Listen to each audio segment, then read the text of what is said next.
Hey, hello, welcome. In this video, we are again going to test the REST API. So while executing the REST API using Postman, we are getting one issue, and how we can resolve that issue we are going to learn in this video. So let's begin. So here you can see we have one that API is going to validate the invoice, validate the AP invoice. So here you can see Oracle has already provided this REST API to validate any invoices. So here you can see we have the invoice validate and invoice API. This is the actual API we have to use to validate the invoice. And in this API, you can see we have the media type as application slash vnd.oracle.adf application action plus JSON.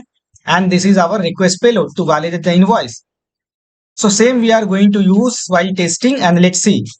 So here you can see in the header, we added the same context type as whatever we have mentioned in the website, that the support media type as application slash vnd and all.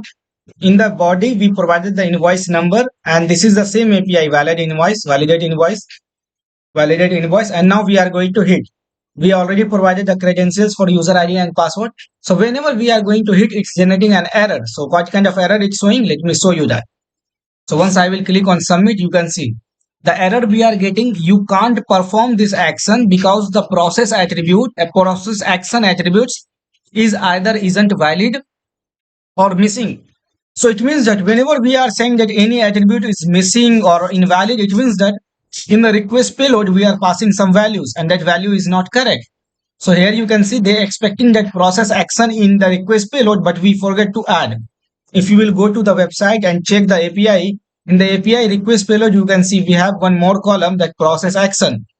The business unit and the supplier is not mandatory, as I have already tested. That's why I know. If you are not aware of that, you can pass this value and you can test. So here you can see we have the process action. I will copy this process action, and here we have to pass one more column as process action as validate, as we have to validate. So here you can see right now in the Fusion application, this is our invoice underscore 03. This is the same invoice number we passed, and right now it's not validated status. Now we have to validate this invoice. For validating the invoice, we have to pass this data and need to click on the send. So once we will send, it will call this REST API, pass this data, and in response, we will get information. Here you can see the result. The current action validate invoice has been completed successfully. The status we return as 200 OK. And now if we will move to the Fusion, this is the application to close, and we need to open this again. And here you can see once we close again, open this invoice again, and you can see previous the status in the validate, and now it's in need revalidation status.